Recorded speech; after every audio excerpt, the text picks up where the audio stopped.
Welcome to Metaphysical Soul Speak. I'm your host, Elena Fox Starks. Hey guys, I hope you're doing really well in this moment in time, and that whenever and wherever you happen to be, regardless of what dimension you're in, that you are able to radically accept yourself, no matter what it is that you don't like about yourself, that you could step back and stop judging yourself for a second and stop judging everything and just look at it objectively, whatever it is about yourself you don't like, and decide today is the day I will accept everything about myself. Maybe you're terrible at bowling or balancing your checkbook, or you're not the best softball player in the world. Maybe you're one of those moms that have little kids in grade school and you have to work full time to make ends meet, and it is your turn to provide the brownies at the bake sale, and you're the mom who goes to the store and buys them, adds extra frosting and puts them on a plate and wraps them up in tin foil. They don't even make that anymore. Oh my God. Aluminum foil. And then you bring them and say, oh yeah, they're mine. Microwave them first. They show up hot. Okay, I never did that, but I have a friend who, she never did that either, but she would put cheesecakes that other people made in the oven and make them nice and fresh and bribe her auto mechanic. Oh, look, I just made a fresh cheesecake all for you. She'd bat her little eyelashes and he would knock off $300 off her new transmission. I mean, sometimes you fudge the truth a little bit to get what you want, and then the other person probably knows the reality and the truth of it, but then they want the cheesecake anyway, so all right, cool. But maybe you have something about you that you just don't like about yourself. Like maybe you are a self-made person, but you don't have the education that you always wished you had. Like you never went to college, or maybe you didn't even graduate from high school, or maybe you felt like, you got your GED, but you wished you had, your high school diploma and it didn't happen. And you've always felt bad. Like when I was in college, I had 4 friends that were like my really, really good friends. And one by one, over the course of like 3 years, they all pulled me aside one day and secretly admitted that they never got their high school diploma. 4 of my friends. And I'm like, but these are like some of the smartest people I'd ever met in my life. They were all of them very much like street smart, And I had no idea until they all one by one told me. And I'm like, well, it doesn't really matter though. They're like, because we feel bad, I feel bad because, you have your high school diploma and you even like were an honor student, and here I'm, why are you even friends with me? And it's like, because it has, high school, so much crap. My kids don't have high school diplomas, and they will have GEDs. My oldest just passed last year, her GED, but it's not stopping her from going to college to get her degree in quantum mechanics. It doesn't matter. Like, people can still go to college. It's like this weird misnomer. Like when you're a kid, all the way through high school, they give you this big ass guilt trip about getting that degree, and if you don't, then oh my God, the rest of your life is ruined. And they do this in Belgium too. Like if you don't have, there's no equivalent, there's no GED in Belgium. And I met this guy from Belgium, and he was always drunk. And I asked him, why are you always drunk? I met him in Guatemala. I moved my kids there to learn Spanish, and we meet these people from Belgium, and so they started learning French instead. But we hung out with these people for like 2 weeks, and it was like super fun. We just hang out in the park and watch them skateboard or play guitar and learn French, and they were like right in front of where we lived in the park, so it was really fun. But I remember this guy telling me, well, I'm like, why are you guys all doing this? They're like, well, we're volunteers because we don't want to go to college, or we can't go to college. And I found out because they didn't, and some of them had a gap year, but a couple of them were in this guy's position, and he's like, no, when you don't have a high school diploma, when you drop out or you get kicked out, your life is literally over. You can't really get a job other than working as like a barista or something. Like, I'll never be able to go to the opportunity to go to university. I'll never have that. It's over. And I'm a huge disappointment to my parents, and I will be for the rest of my life. And I'm like, that can't be right. Just go to the United States. He's like, well, I can't. I don't have it. I'm like, go to the United States, get a GED, and go to university. After a certain age, they don't even ask you for high school diploma. Like, my friend Amber never got a GED, and she never got a high school diploma. And she was one of the smartest, especially street smart, one of the smartest persons I ever knew. And she, she's a self-made woman. She had her own astrology business that she paid the rent on a building and everything when she was 19. And her marketing was strapping on a set of roller skates and handing out flyers up and down State Street in Santa Barbara. And she did it. She made it work. She was there for, almost 3 years. And she ran a successful business. And a lot of the couples that she matched with her astrological dating service, when she matched people, they would be like, if they weren't married 20 years later, they were still best friends. Like, every single couple. And some of the people were famous. So, like musicians and stuff. So it was pretty interesting. The Youngbloods, she got the lead singer of the Youngbloods.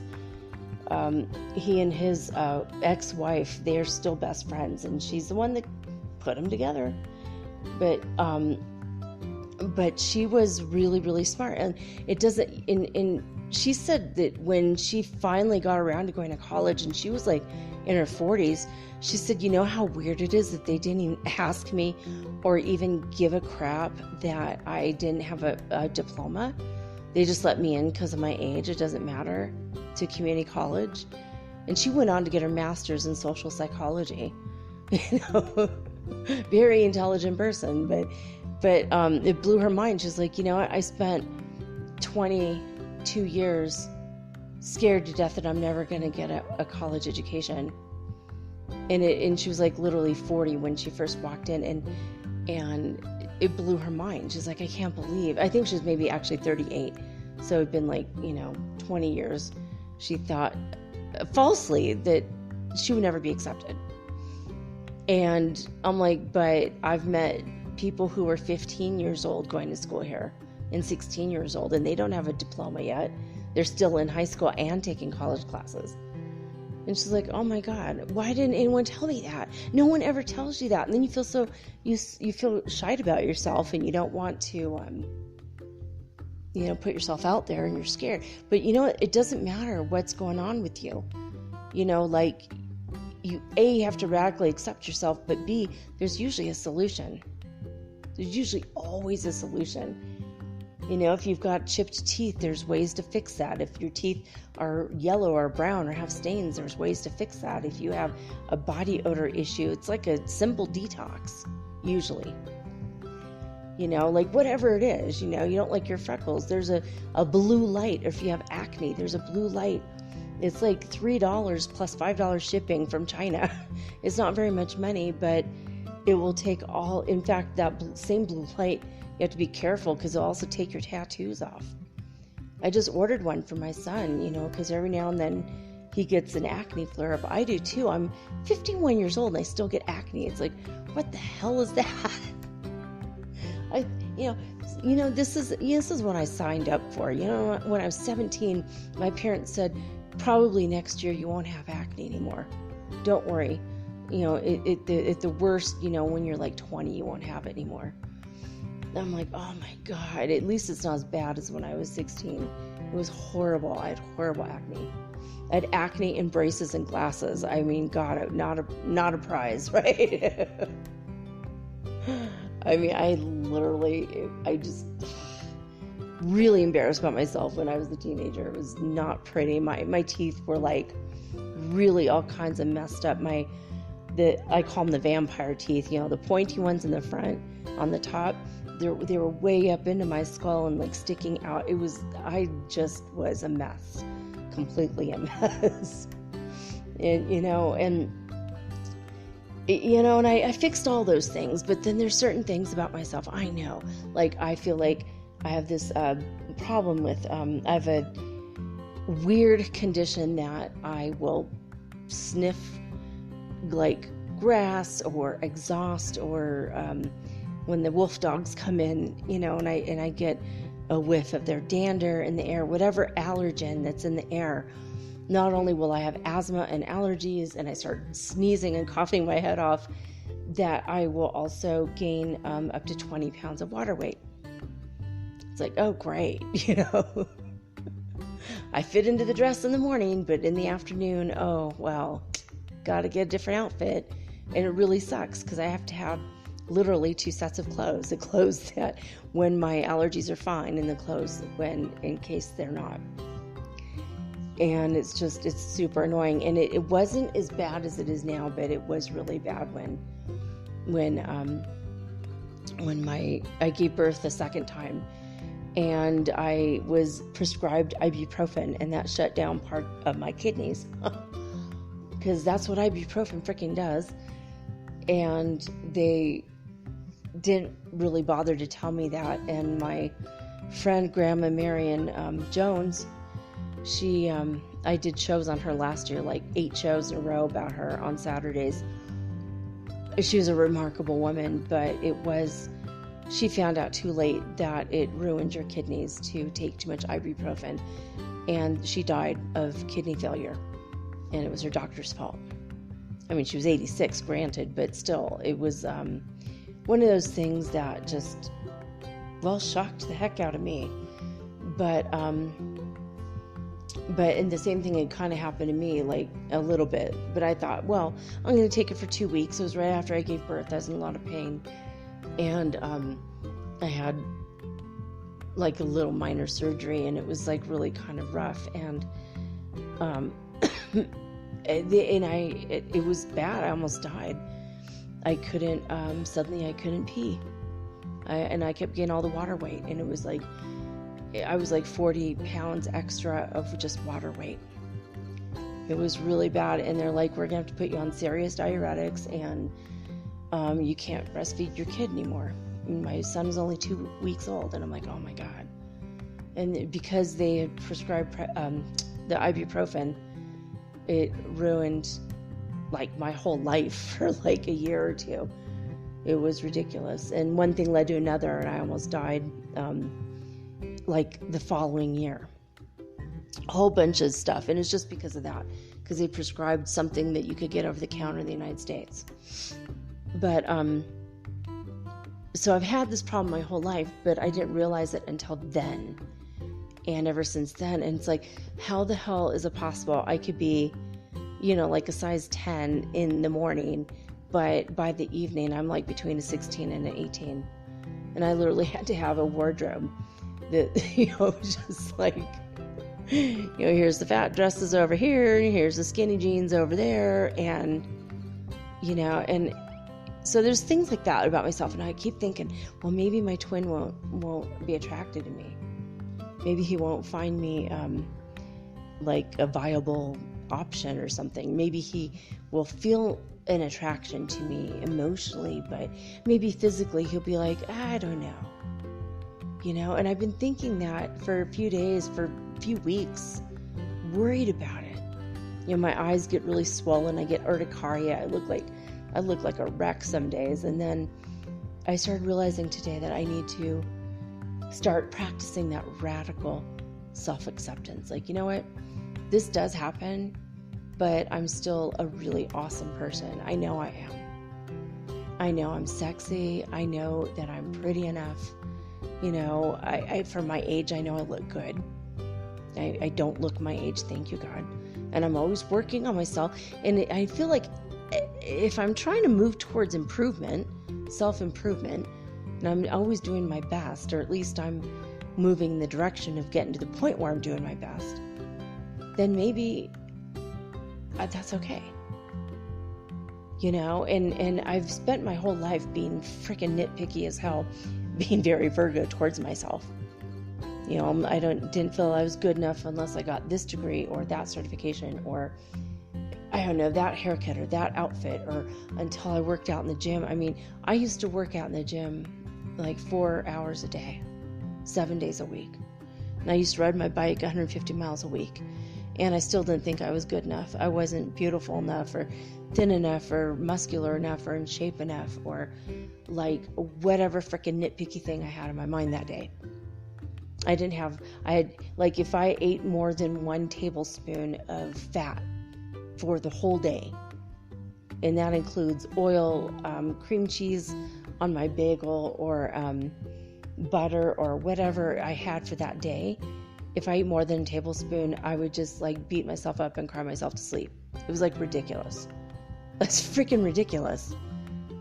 You know, but that's how I used to be when I was like a teenager, you know, and I've overcome all that, you know, and I was, thank you, Lord, I was never anorexic or bulimic, right? But if that might be, you know, your thing, maybe you are anorexic or bulimic. And first of all, you need to accept your body.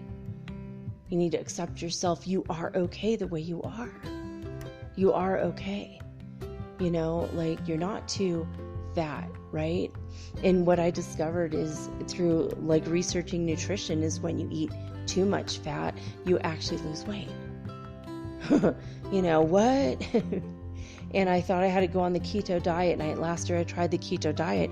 Some of you who've been listening to the show for a long time knew I was doing the keto diet. But after like 3 or 4 months, I like lost weight and then I gained it back right away. And I'm like, I have no idea what the hell's happening.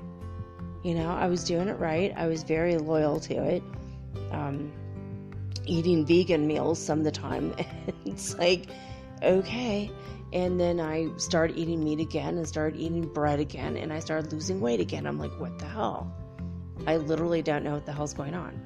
And I still haven't figured out 100% what's going on. But now I decided I'm eating what I want, but I'm exercising more. And I'm actually losing weight, except for the times when I have allergies, right? So, and then I get upset again. And it's like, So I don't know, whatever it is, maybe you have issues with your education, or you don't like, maybe your skin isn't perfect. Maybe you are prematurely aged, or maybe your hair is coming in white or gray, but you're still young. I mean, I knew people in their 20s that started to go gray prematurely. That's actually, there's minerals that you have missing in your diet. And copper is one of them, especially if you're a redhead. If you eat copper, your color will come back. And magnesium is what's missing in most people's diets. You just take magnesium, right? So there's easy fixes for these things that you've been beating yourself up over. But a lot of the things, like even if you're significantly overweight, there's a lot of health breakthroughs recently that it's not your genetics, it's not your diet, it's nothing you're doing wrong. So stop freaking beating yourself up, right? It could be a toxin in your environment. It could be a mold. It could be just like 1 or 2 minerals you're missing, you know. And there are things I found. There's patches I'm going to be taking as soon as they get here I ordered them from China, so it's going to take a long time. And when they get here, I have to spray them with vinegar. Leave them in the package, you know, wear a mask. Ironically, I bought masks from China, so I bought for my son and I bought some bandanas, I bought some masks. I prefer the bandana thing. I think that looks cool anyway. It's like you're going to go rob a train. But let me hop on my horse and go rob this train over here. I'll be right back. But I love that look. I really do. But I've always had a thing for bandanas since I was a kid. I don't know why. But so I don't know. It doesn't matter what it is. If you think you're too skinny, if you think you're too fat, if you think you're maybe okay but you're so out of shape, or maybe you're in shape but you don't like your skin, or maybe you don't like your hair. No matter what the hell it is, if it's a physical thing or if it's a mental thing, maybe everything in your life is fine but you're emotionally you feel unstable, and maybe someone told you you're too sensitive, or you're too you're so extra. I've heard people say that people have actually told them that they're extra, like they're too dramatic or they're too sensitive. And I have even told this to my daughter, because I would say, why are you so sensitive? I don't need the drama. Why are you being dramatic, honey? What? Tell me. Just have a conversation, and she couldn't explain it. And I'm empathic and she's overly empathic. She's very, very, very psychic. And my youngest is very psychic, and we were all very sensitive people. She was extra sensitive always her whole life. But I didn't realize, that there's a thing called highly sensitive people, and they're very, very, very sensitive to their environment. They're very sensitive to other people's emotions, and then they could take in the emotions of others. And I didn't know about all this stuff. I didn't know that empathy was a thing. I mean, I knew that empathy was a thing, but I didn't know that being an empath, like Deanna Troi on Star Trek. I didn't know that was real. She was like a beta reticulant or zeta, or I don't know what the hell. I don't remember what her ET race was supposedly on the show, but I didn't realize that was actually real, and I didn't judge my kid, but I was just always like wondering, like, why are you so sensitive? You're so sensitive, and when I was growing up, they always said, toughen up. And I said, you know what? They told me that. Maybe we need to toughen up. Maybe you need to toughen up. I don't know. And now I feel really guilty about saying that to her, because she's one of the most beautiful, loving, sweet people on the planet. But I know that hurt her. And, you just you live and learn. So I've got to radically accept myself that I wasn't always the most sensitive person. I wasn't always the nicest person, right? But I accept that about myself. I know I'm not perfect, right? And so all these things I don't like about myself, I've been deciding, that's it. I'm going to accept myself. I'm going to love myself. I already love myself, and I already accept myself. But I don't want to love and accept myself except for these things. Except for the little Virgo list I have in the corner. I've got that list of 13 things over there that I don't like about myself. I don't really like my right eyebrow, and I don't like that my hair sheds too much, and I don't know, okay, my eyebrow's fine. I'm just making that up, but but I know my teeth are too yellow. I drink too much coffee. It's my fault for drinking coffee. But that I accept about myself. And, and if you have that issue with your teeth, go back and watch Bewitched and just watch it, and then realize later her teeth were so freaking brown because she was constantly smoking when she wasn't on set. And Elizabeth Montgomery was one of the most beautiful women in TV in the 60s. Every woman wanted to be her. She was so beautiful. And her teeth were so freaking brown. I mean, I started realizing things about other people. And I'm like, but you know what? I still love and accept her. Oh, well, why wouldn't I be loved and accepted if I have that issue? It's kind of silly, right? It's all so silly. Unless I point things out to people, they're not going to notice that about me, because I don't notice those things about other people. When I met my near twin a long time ago, he's not my twin flame, but he's my near twin flame. And when I met him, all I could see was he was super handsome, and he was muscular, and he was intelligent, and he had green eyes, and he's always like, look at, do you think my body is good? Do you think I'm too skinny? And he's always worried about his body. And he did not accept his body. I'm like, you are absolutely gorgeous, dude. You are so beautiful, and you work so many hours in the gym, and you're doing everything right. I see you eating, you're eating perfect. Everything is fine. And he's like, but my acne is terrible and I'm so ugly. And I'm like, oh my God. Like, I saw the way women everywhere looked at him, like, he's so beautiful. Like women would just like be jealous that I was with him, you know, like, what does he see in her? Like, you know, I'm like 12 years older than him, and he's always embarrassed about that. And I'm like, dude, I look younger than you. You know, I would tease him like, no, we look like the same age, or, you know, at least. But there's all these like nitpicky things, right? And so after a while, he started to accept, look, I do love you, you're my friend. And when we broke up, we remained friends. And he went off and found his love of his life. Thank God for that. But he started to accept his face that breaks out sometimes. And then he found the right medicine. After he accepted himself, it came to him.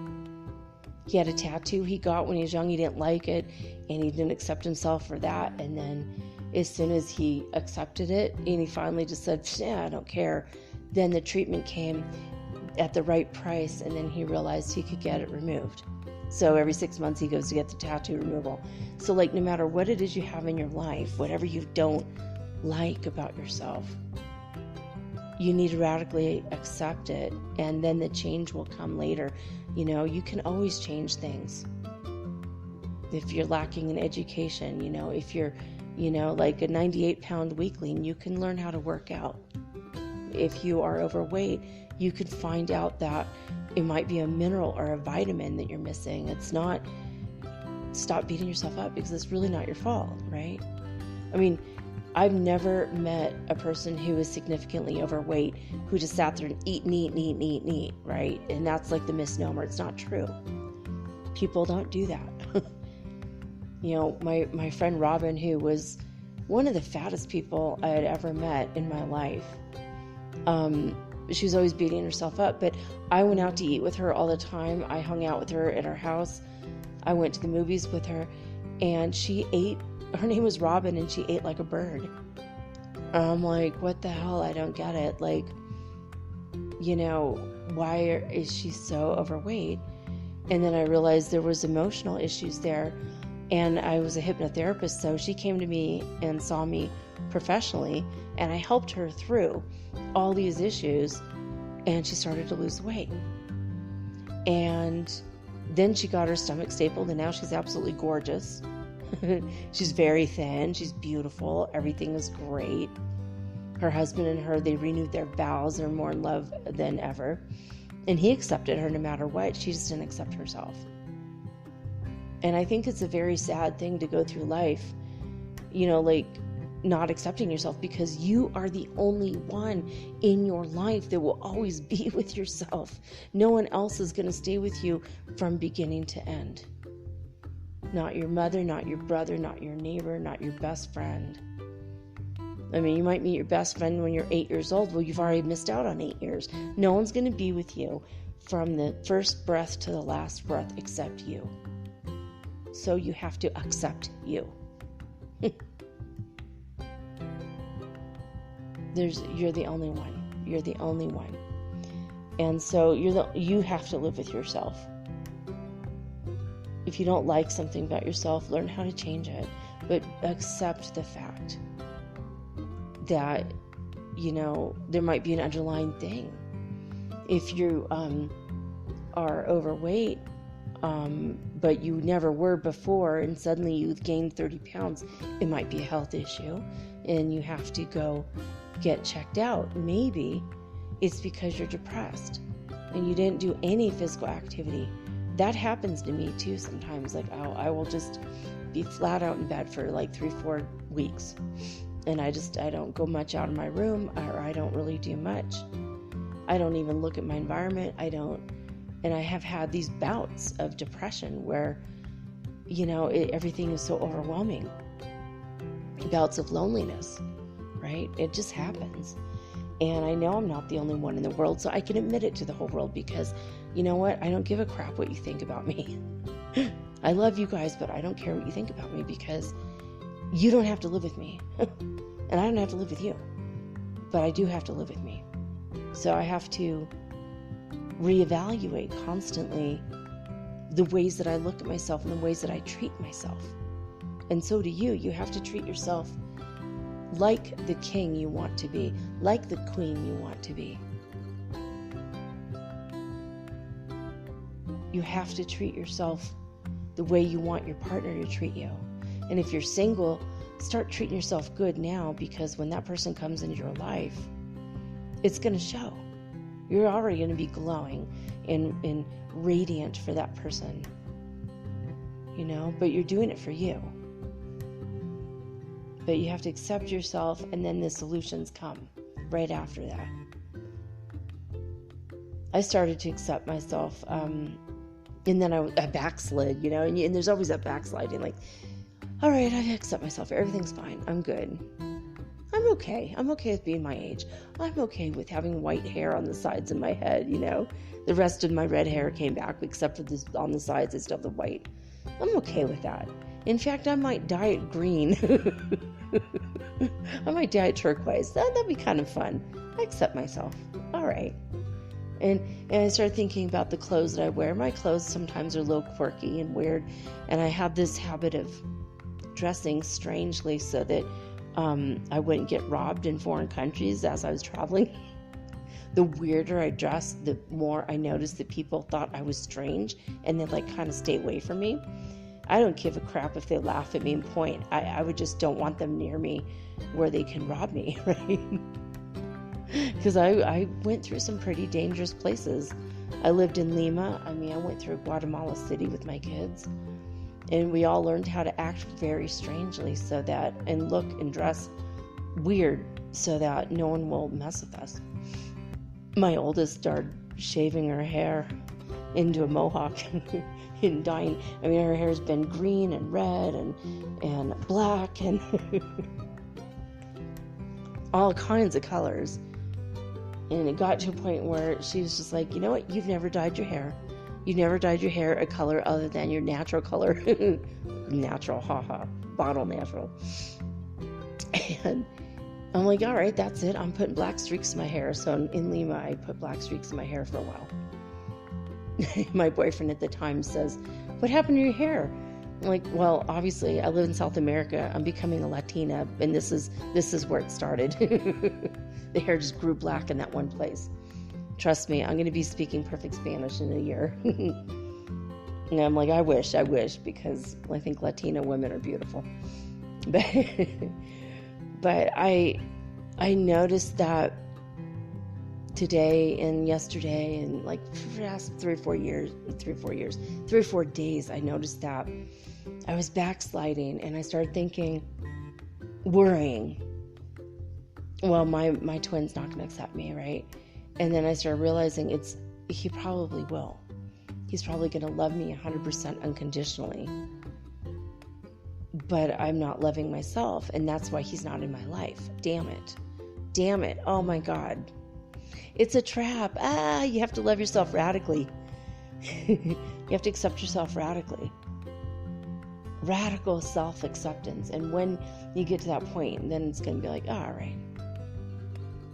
And then I really contemplated that for 3 or 4 hours today. And I started looking through Wish. Oh my God, Wish is a very, very dangerous website. Wish should be part of the dark web because, oh my God, Wish.com, you get things for really good deals, really, really, really good deals. It takes 2 or 3 months to get anything you order. But there's so many awesome things that you want to buy everything, and then you're like, oh my God, I'm a consumer again. All I want to do is shop, right? And I could be a shopper, boy. I could do this professionally if they would let me. Shopping and sleeping, man. If those were events in the Olympics, man, I would have 2 gold medals already. But I started seeing Gothic clothes and steampunk clothes and Victorian style and even 1950s housewife clothes but the dresses have like skulls and roses on them. Oh my God, they're so cute. I love these kind of clothes. I love wild clothes like this, right? And I've never had the money to buy these kind of things. But on Wish.com, they're like $10, $5, free, just shipping and handling, or $20. I mean, $20 for like a dress that would normally be $200. Now, granted, the fabric's not going to be what you expect, and it's not going to be exactly like the dresses will show up and they're shorter than what it looks like on the... I think what happens is they go through these very fancy, beautiful catalogs where the clothes are like $200 or $1,000 or whatever, and they'll sell it for $5.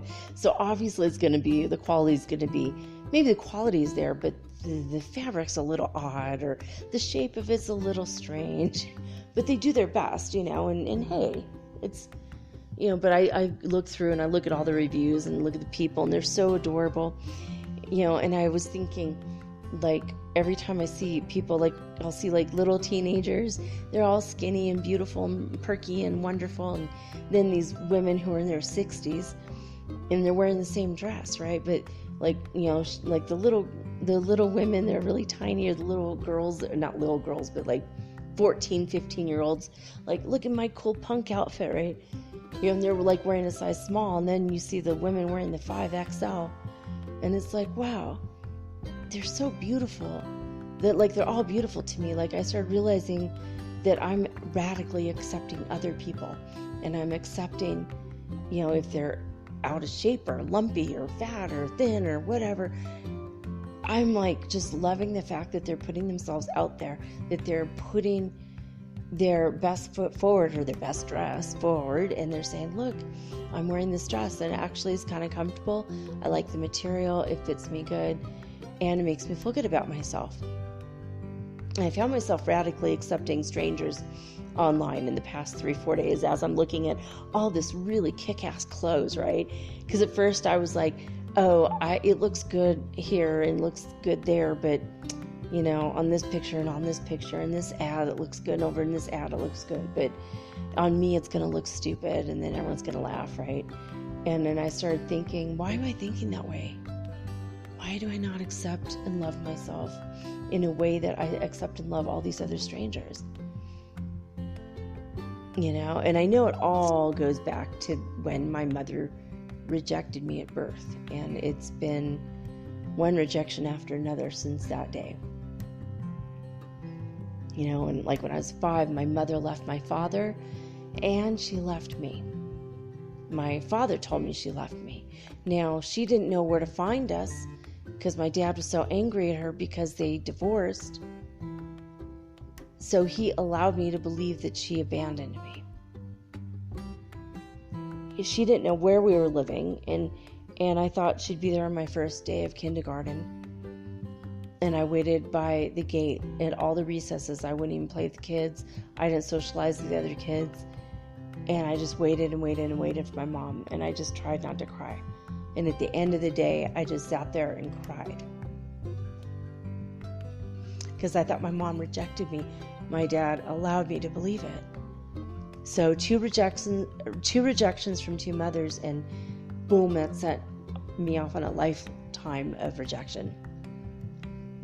And I think I did pick that as a life theme because I'm a moron, but no, I'm just kidding. I know I'm not a moron. I know I'm really smart, but I know when I was in heaven, when we get to pick like a physical flaw. Yay! Right? Yay! Because we know we're still perfecting ourselves, so we have to have one imperfection. Even in heaven, we have one imperfection. According to Sylvia Brown, I thought that was kind of cool. I didn't know that. I'm like, all right, cool. And when we're up in heaven, and they're like, okay, well, you have these, what kind of circumstances, what challenges, what obstacles, what triumphs, what victories are you going to have, and what is your life theme? And you have to pick a life theme. And there's positive and negative to every life theme. Well, I picked being rejected constantly by everybody that knows me. And I think because I need to learn to radically accept myself, and I need to always turn inwardly and turn to God instead of relying on other people, for my emotional support. I have to turn to God because I knew I had to be on the spiritual path to help all of you guys. I had to help myself first and then help you guys. And so I think that's why I picked that. But seriously, like sometimes I sit here and think, WTF, why the hell did I choose to come here? What the hell was I thinking? I really bit off more than I could chew. I really am not, this life is so hard. Why did I frickin' pick this? What the actual hell was I thinking?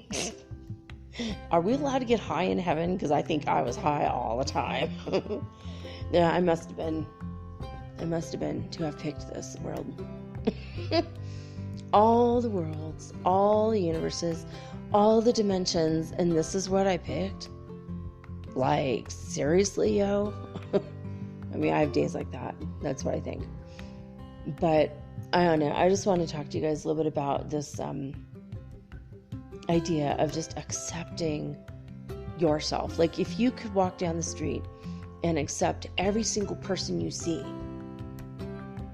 and then you could think, not judgmentally, but just in general, like, well, I like old man Greenbaum, and he's a really cool guy, but he is a little bit overweight, and he combs over his hair, and he walks with a limp, but you know what? I still accept him. Well, what if you had all those things? Would you accept yourself? If the answer is no, there's something wrong, right? You have to learn to love every single person on this planet, and that means you. Start with yourself. You have to. It's literally a requirement in order to open up all 12 of your chakras. You got the 7 of chakras in your body, and then you have your minor chakras in your hands and feet and your ears and a couple other places. But outside of your body, you've got 5 more chakras. Your 8th through your 12th chakra, and those aren't gonna get opened until you love everyone on the planet. And they could still open if you don't accept yourself, because that's kind of a different thing, but you also do need to learn how to accept yourself if you want your twin flame to come into your life. If you want your soulmate to accept you, if you want your lover, your husband, if you want someone to fully accept you, you have to fully accept yourself, because everyone around you who isn't accepting you right now, they're just your mirrors. They're just your mirrors. So when someone is treating you like crap, you might want to A, get away from them, but B, find out where you're treating yourself like crap, where you're not accepting yourself fully. It's really hard. This stuff is so hard. It's easy to accept yourself, but it's so hard to see it because we have so many blind spots when it comes to ourselves. We're blinded. Like, we'd like to think we are the nice guys and everyone else are the assholes. Everyone thinks that. I'm the innocent one. They're the bad ones. But if we start to accept our part of the drama, takes 2 to tango, we accept our part of, okay, well, you know what? I think I might have been an asshole that day. I think I was a dick on that day. All right, okay, it's fine. You know what? I'm not a perfect person, but I accept that I'm not a perfect person. I accept you no matter what. I accept you because you are you. You're unique. You're beautiful. We're all learning and growing together. And it's okay that you're not, emotionally stable constantly. It's okay that you're learning and growing in that way. It's okay that you're not educated and you pretend to be educated, or I'm educated, or I'm not educated but I pretend to be educated, or whatever it is. That's not even a thing to me, but sometimes people think these things like, he didn't go to school, he's dumb, or, or if someone has a mental instability and you just judge them. But it's like, sometimes it's a chemical imbalance. Sometimes there's all kinds of stuff that can go wrong, and it's usually not the person's actual fault. Even with being overweight or having metabolism problems. My first husband was constantly skinny. He couldn't gain weight to save his life, man. He had he had some serious health issues, and people would act like they're so jealous of him, and he was like, I will trade this body with yours in a minute, because it really hurt him. Everybody has their secret cross to bear, right? But you have to accept them for that, and you have to accept yourself for it too, for all the things you don't like about yourself. The shallow stuff like, I don't like my skin or my hair, whatever, it doesn't matter. But accept yourself, because the ugliness that you think you have isn't really true. That's all fat, it's just a big fat lie. It's an illusion, right? But your beauty, your true beauty, the radiance of who you truly are, that's your soul. And you have to allow that to come out. And it's your ego and your mind, your mental state. You have to accept yourself. And you have to accept your emotions. Sometimes I get out of control. Sometimes I get angry. Sometimes I yell at people. Sometimes I throw a tantrum, right? I'm not that bad, but sometimes it happens. It hasn't happened in the past year. I think once a taxi driver lied to me. I asked him to go 1 mile and he told me it was $10. And I knew it was like $1.50. And I got really mad at him. I told him he was a jerk. Well, pendejo. I called him a pendejo. I told him in Spanish. I went into my Ricky Ricardo mode. My angry Ricky Ricardo mode. I think I called him a cabron and a pendejo.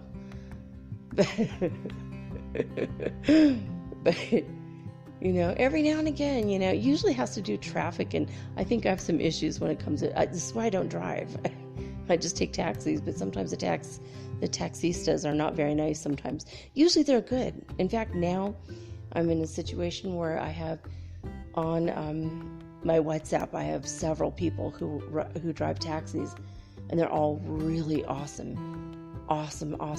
people, and they don't want to rip me off. And so I definitely want to give them money, and I love, when a guy is driving a taxi and is very, very sweet to me, I'll be like, hey, hold on a minute, and I'll go buy him a water or something. Like I always do. I go over and above. Like, I'm always nice to people who are super nice to me, and they don't try to rip me off, But there's times like that you get a little bit angry sometimes when they're being racist. I'm white, I must be rich, so that gives them the right to charge me $1 more or 50 cents more. It makes me really mad. Or you gringos think you're, it's like, no, I think I'm coming here, so that my kids can have a good life, because I was homeless in the States. I didn't have enough money to live in the States with my salary. But now here, I'm living really well. It is what it is, right? But, so I don't know. I accept myself 100% radically, and I think you should too. And you know what? I accept you no matter what. I accept you no matter what. It goes for every single one of you out there. My twin flame, who I've never even met yet, but I accept him. I accept myself 100%. Starting today, and I want you to do this starting today. All right, we're going to get into our usual thing here. And then we're going to go into some Irish fairy tales. Yay! Ireland! Okay, all right. Space weather news. Solar wind speed is 305.3 kilometers per second. There's been 3 days without a sunspot, so that's something. Venus is at its maximum brightness, and there's still more amazing pictures of Comet Neowise. So there you go. Let's see. The Oulu, Finland University has put out the neutron counts for the day. They're very high, 10.1% of the space age average. So there we go for that. Solar wind flowing from the northern corona hole in the sun should reach Earth on July 12th. Now remember, we said it's coming on the 11th and the 12th, and now we have another one coming on the 12th. Oh my God, double whammy for Sunday. So it looks like on the 11th and the 12th, and the 12th is going to be, well, it was God's day of rest. If it was good enough for God, it's good enough for you, and it's good enough for me. Let's rest on Sunday, okay? Don't go to church. Hey, social distancing. Ha! All right. I've been watching Modern Family with my kid, and I just watched the episode where Jay doesn't want to go to church anymore, ever, again. Highly recommend that show. All right, so NASA's All-Sky Fireball Network and their all-sky cameras have scanned the skies above the United States again for meteoritic fireballs, can't even say that word. And the Meteoroid Environmental Office has discovered that there were 6 fireballs. One was a July Pegasus, and 5 were sporadic fireballs that, basically exploded and or landed over the United States in the past 24 hours. Schumann Resonance from disclosurenews.it is 42 hertz frequency. And let's get on over to heartmath.org. And we are 2 days behind on this one. So we only have data from Tuesday, July 7th at noon. And this is what we have. In California, they were at 128 hertz frequency. In Hofuf, Saudi Arabia, they're at 0 hertz frequency. In Lithuania, they were at 168 hertz frequency. That's 4 times more than the bottom rung in the 5th dimension, by the way. And Alberta, Canada, they're way into the 5th dimension at 257 hertz frequency. Northland, New Zealand has come down a bit. They're at 70 hertz frequency. And Hululu, South Africa, they are at 86 hertz frequency. Now, I can't tell you for sure that means one place is and one place isn't in the 5th dimension. All I could tell you is it fluctuates all the time. And I mean, if we took a whole average of all the numbers, I'm sure it's well above 40. So I think we are all in it, but it's just like it's kind of like an aura in a way. And our auras fluctuate. The colors flash, and our auras will grow or shrink depending on, do we feel warm and inviting towards people around us, or we feel shrinking, like we're afraid and filled with anxiety because we're, introverts like me. Like our auras will shrink and expand, and I think possibly the same thing might be happening with the Schumann Resonance. So let's see where we are at. We're still at 52 minutes, so wanted to make sure I have enough time to get into this. So I've been reading A Course in Miracles today is day 330. We've been doing this for a while. We have 35 lessons left, and that's it. I do highly encourage you to take A Course in Miracles on your own, in your own time, so that you can go over it in your own way. When I first started it, some of my lessons I would go over the same lesson for 2 or 3 days. Some of them lasted a week. Some of them I would just be done within a day and start the next lesson the next day. But some of them I really wanted to spend time with and contemplate, and I recommend you do that too. If you want to start it over, there's 3 books, not just the one I'm reading to you. So I do highly recommend reading the teacher's manual when you're done with the other book. But this is the workbook, the lesson book, and then there's the other book. So I do highly recommend this whole thing. It will, if you grew up religious and you're a little bit resentful and angry about it, this will clear up all the misnomers and erroneous ideas and maybe take the sting out of that early guilt training. I grew up Catholic, so I share your pain. I get it. I understand. Let's see. I want to make sure we are good on time, and we are. All right, we are at ACIM.org, stands for A Course in Miracles. This is the website for the Foundation for Inner Peace. We're on lesson 330, which is, I will not hurt myself again today. I will not hurt myself again today. Let us this day accept forgiveness as our only function. Why should we attack our minds and give them images of pain? Why should we teach them they are powerless when God holds out His power and His love and bids them take what is already theirs?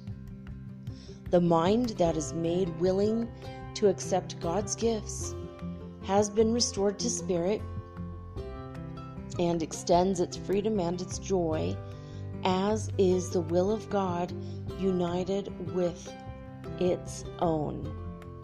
The self which God created cannot sin and therefore cannot suffer.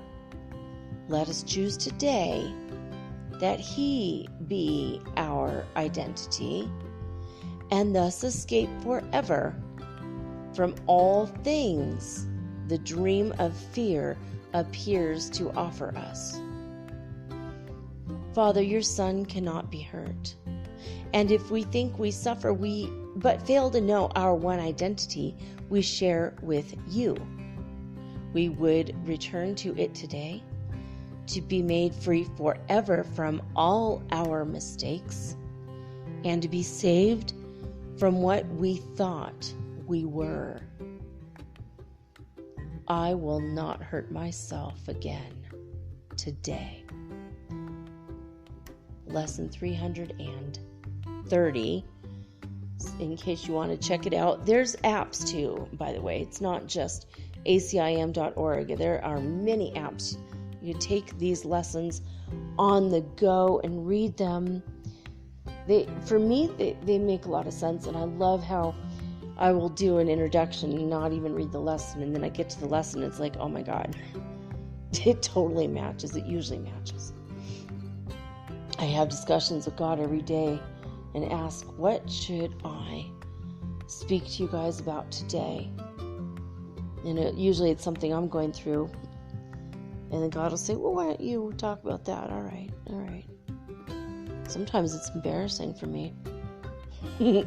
Talk about it really is. But I realize if it's going to help you guys, then I don't have a problem with bringing it up. I promised myself in high school that I would someday be brave and stand up to the whole world with my fairy wand. I'm just kidding. That sound. No, but when I was in high school, I thought I'm going to stand up and be brave, and someday I'm going to tell the whole world about the things that I suffered, but how I overcame it, and how I'm still continuing to overcome some things. Sometimes things are a struggle that it just doesn't get solved in a day. Sometimes not even in a decade, and sometimes you just have to accept it for the way it was. Sometimes people hurt us and we cannot even begin to understand because we're not them. And sometimes we have to just say, some mysteries need to remain a mystery. I accept them and love them for who they are, but they're no longer welcome in my house, and I've changed the locks. They're kicked to the curb, baby. Radical self-acceptance and radical acceptance of other people. That's the name of the game. That's where we all need to be. And we also have to love ourselves and love everybody. We don't have to invite them over for dinner, but we do need to love them. So anyway, that's it. I'm going to take a quick break, guys. When I come back, we're going to get into something lighthearted and fun. I'm going to try to find some really kick-ass Irish fairy tales, folk tales, mythology, legends, right after this message. Oh, messages. Actually, I've got 2 this week. All right, I'll be right back.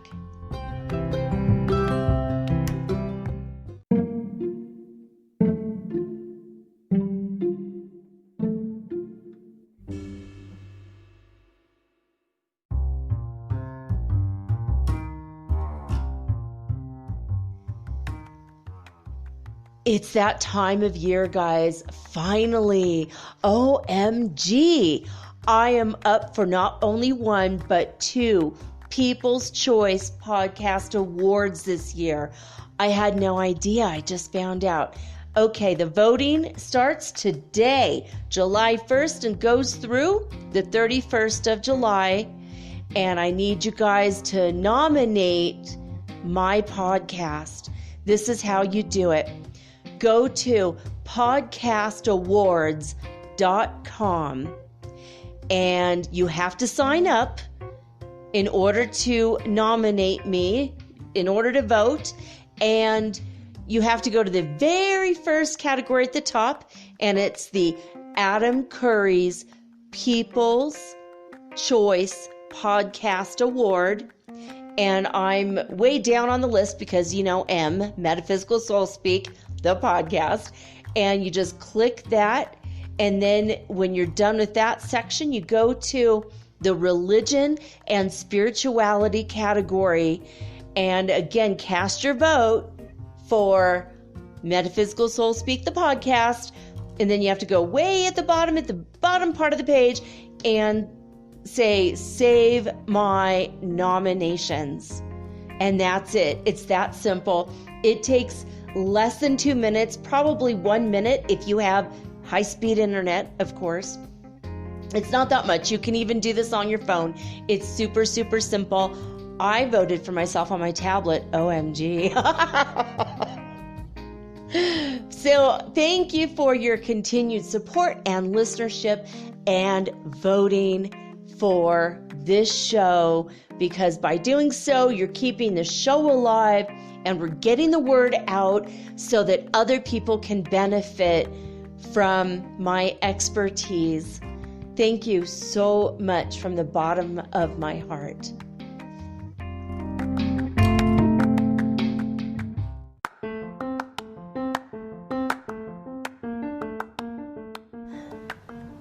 If you haven't heard about Anchor, it's high time you did. It is the absolute easiest way to make a podcast. First of all, it's absolutely free. Second of all, they have creation tools that allow you to record and edit your podcast right from your phone or your computer. You guys have known that I've been doing this for 8 months using the Anchor.fm app right on my cell phone, and I have done it everywhere, right? I have recorded this in my living room, my bedroom, little cafes in Quito, Ecuador, all over Cuenca. It's so absolutely easy to make your podcast, and editing is just a snap. Anchor also will distribute your podcast for you, and it took me about 2.5 months to become syndicated, and now I'm available on Spotify, Apple Podcast, and many more, and so can you. You can make money from your podcast also, and there's no minimum requirement. You get paid from your very first listener. It is everything that you need to make a podcast all in one place. So please, if you are interested in making a podcast of your very own, do not hesitate to start with Anchor. Download the free Anchor app or go to anchor.fm to get started today.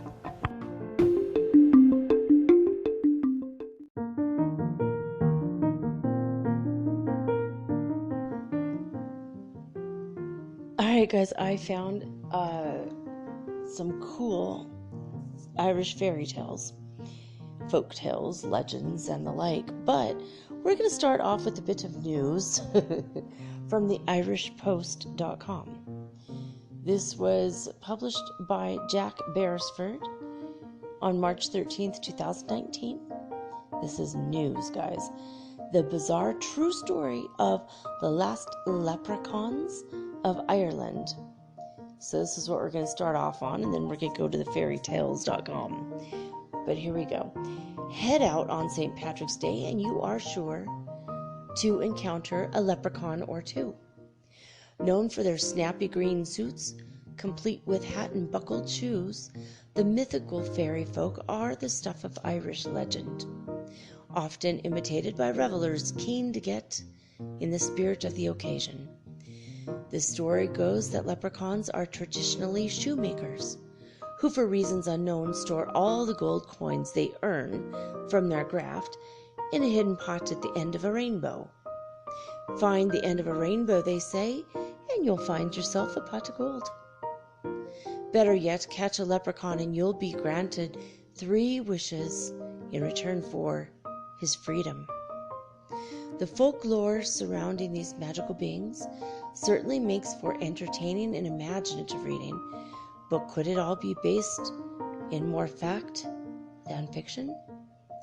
Back in 1989, what can only be described as a leprechaun suit was discovered on Carlingford Mountain in County Louth, alongside some small bones and a collection of 4 gold coins.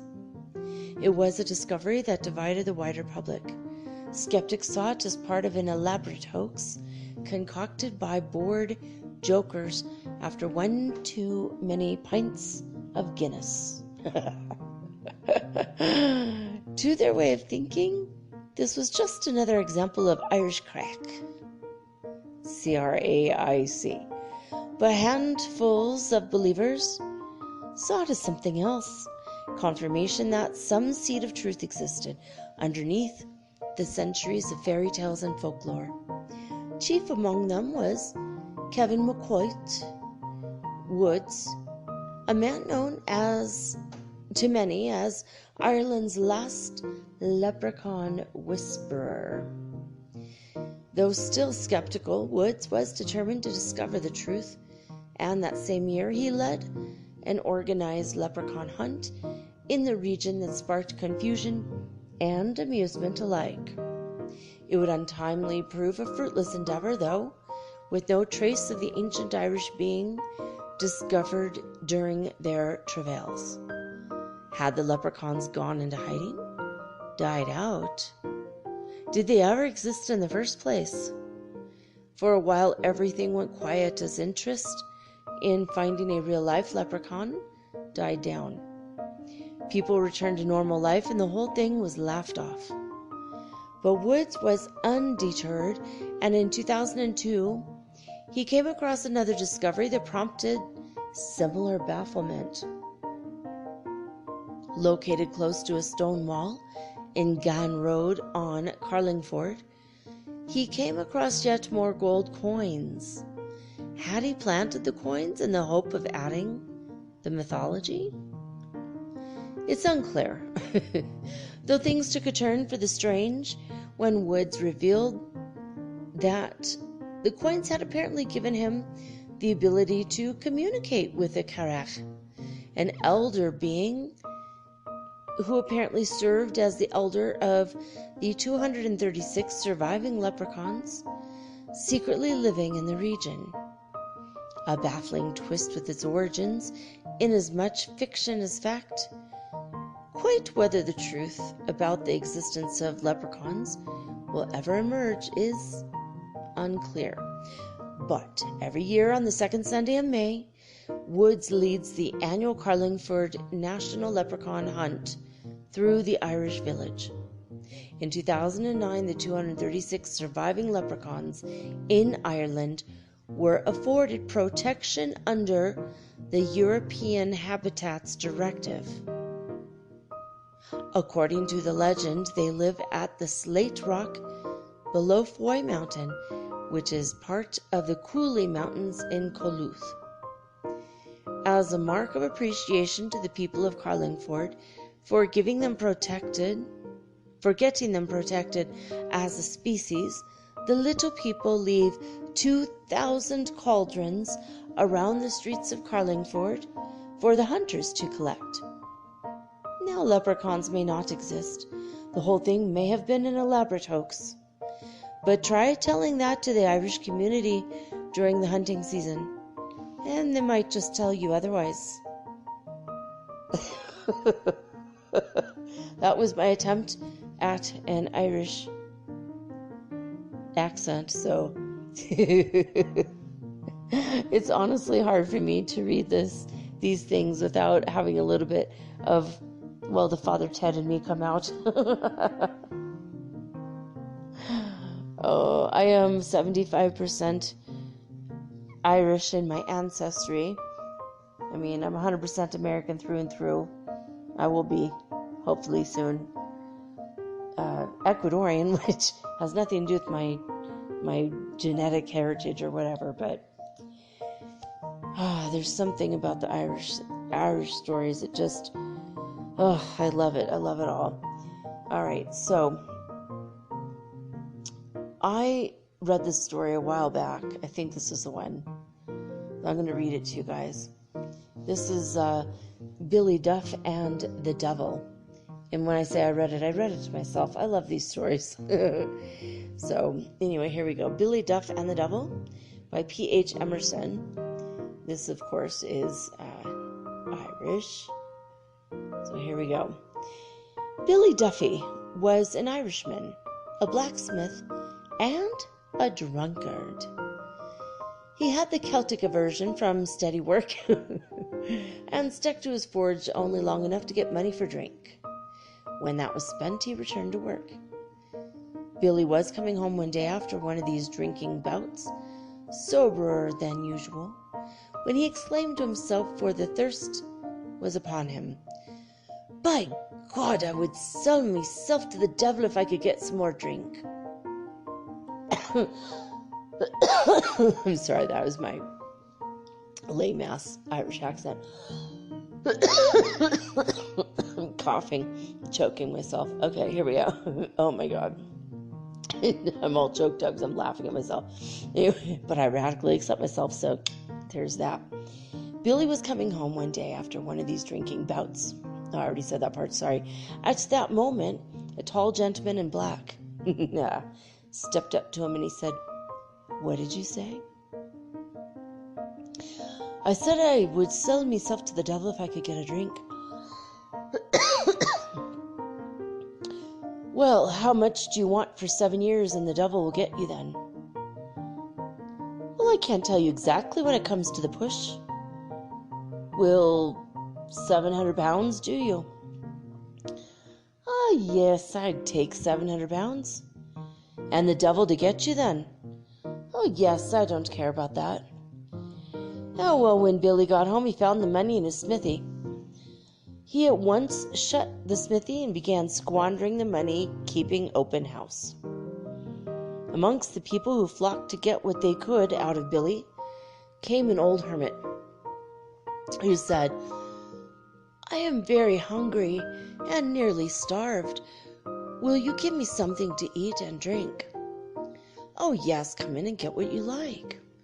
The hermit disappeared after eating and drinking, and did not reappear for several months, when he received the same kindly welcome, again disappearing. A few months afterwards, he appeared again. "Oh, come in," said Billy. After he had eaten and drunk his full, the hermit said to Billy, "Well, 3 times you have been good and kind to me. I'll give you 3 wishes, and whatever you wish will be sure to come true." "I must have time to consider," said Billy. "Oh, you shall have plenty of time to consider, and mind that they are good wishes." Next morning, Billy told the hermit he was ready. "Well, go on. Be sure they're good wishes," said the hermit. Well, I've got a big sledgehammer in the smithy, and I wish whoever gets hold of that hammer shall go on striking the anvil and never break it till I tell him to stop. Oh, that's a bad wish, Billy. Oh, no, you'll see it's good. Next thing I wish for is a purse, so that no one can take out whatever I put into it. Oh, Billy, that's a bad wish. Be careful now about the third wish, said the hermit. Well, I have got an armchair upstairs, and I wish that whoever sits in that armchair will never be able to get up till I let them. Well, indeed, these are not very good wishes. Oh, yes, I've got me senses about me. I think I'll make them good wishes after all. The 7 years, all but 3 days, had passed, and Billy was back working at his forge, for all his money was gone, when the dark gentleman stepped in and said, Now, Billy, during these last 3 days you may have as much money as you like. And he disappeared. On the last day of his 7 years, Billy was penniless, and he went to the tap room of his favorite inn, which was full. Well, boys, said Billy, we must have some money tonight. I'll treat you and give you £1 each. And rising, he placed his tumbler in the middle of the table, and he wished for £20. No sooner had he wished than a ball of fire came through the ceiling, and the 20 sovereigns fell into the tumbler. Everyone was taken aback, and there was a noise as if a bomb had burst, and the fireball disappeared and rolled down the garden path, the landlord following it. After this they each drank what they liked, and Billy gave them a sovereign apiece before he went home. The next morning he was in the smithy making a pair of horseshoes, when the devil came in, and he said, Well, Billy, I'll want you this morning. Yes, all right. Take hold of the sledgehammer and give me a few hammers till I finish this job before I go. So the devil seized his hammer and began striking the anvil, but he could not stop. So Billy laughed and locked him in, and he was away 3 days. During this time the people collected round the smithy and peeped through the cracks in the shutter, for they could hear the hammer going night and day. At the end of 3 days Billy returned and opened the door, and the devil said, Oh, Billy, you're playing a fine trick on me. Let me go. What are you going to give me if I let you go? 7 years more, twice the money, and 2 days' grace for wishing for what you like. The devil paid his money and he disappeared, and Billy shut the smithy and took to gambling and drinking, so that at the end of 7 years he was without a penny and working again in the smithy. On the last night of the 7 years, he went to his favorite public house again and wished for £5. After he wished, a little man entered and spat the sovereigns into the tumbler, and they drank all night. Next morning, Billy went back to the smithy. The devil, who had grown suspicious, turned himself into a sovereign and appeared on the floor. Billy seized the sovereign and clapped it into his purse. Then he took his purse and lay it upon the anvil, and began to beat it with a sledgehammer, when the devil began to call out, Spare my poor limbs! Spare my poor limbs! How much now if I let you go? Asked Billy.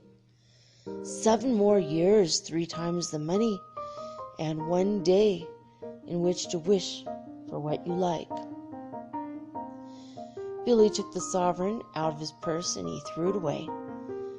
when he found his money in the smithy.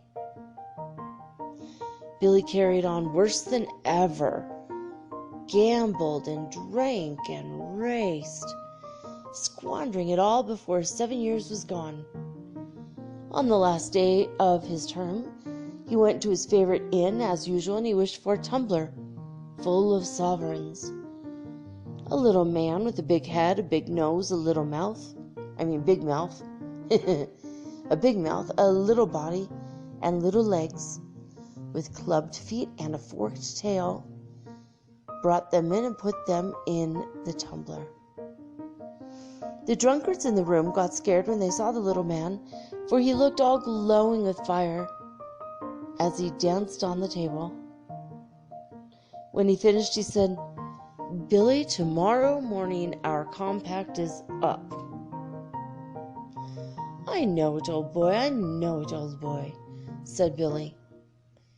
Then the devil ran out and he disappeared, and the people began to question Billy. "What is that? I think it is you, Mr. Duffy, he is after." "Oh, it is nothing at all," said Billy. "I should think there was something," said the man. "I'm afraid my house will get a bad name," croaked the landlord. "Not in the least. You are only a coward," said Billy. "But in the name of God, what is it all about?" asked an old man. "Oh, you'll see by and by," said Billy. "It is nothing at all." Next morning Billy went to his smithy, but the devil would not come near it. So he went to his house and began to quarrel with his wife, and whilst he was quarreling, the devil walked in and said, "Well, Mr. Duffy, I am ready for you." "Ah, yes. Sit down and wait a minute or two. I have some papers. I want to put to rights before I go." So the devil sat down in the armchair, and Billy went to the smithy and heated a pair of tongs red hot. And coming back, he got the devil by the nose and pulled it out as though it had been soft iron. Wow, that's kind of crazy. And the devil began yelling, but he could not move, and Billy kept drawing the nose out till it was long enough to reach out over the window, and when he put an old bell topper on the end of it, and the devil yelled and snorted fire from his nose.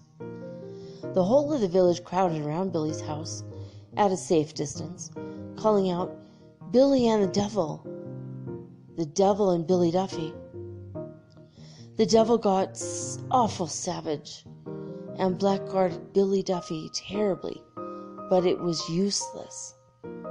Billy kept him there for days, till he got civil and said, "Mr. Duffy, what will you let me go for?" "Only one thing, I am to live the rest of my life without you, and have as much gold as I like."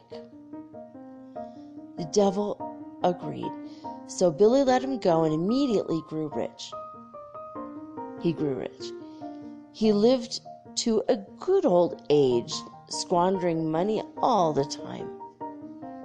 But at last he died, and when he got to the gates of hell, the clerk said, "Who are you?" "Billy Duffy," said he.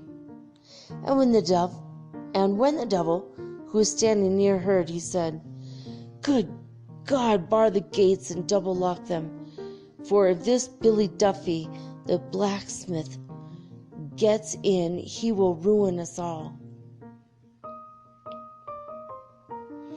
Old Billy saw a pair of red-hot tongs, which he picked up and seized the devil by the nose. When the devil pulled back his head, he left a red-hot bit of his nose in the tongue. Then Billy Duffy went up to the gates of heaven, and St. Peter asked him who he was. "Billy Duffy the blacksmith," he answered. "No admittance, you are bold, bad man," said St. Peter. "Oh, good God, what will I do?" said Billy. And he went back to the earth where he and the piece of the devil's nose melted into a ball of fire, as he roves the earth till this day as a will-o'-the-wisp.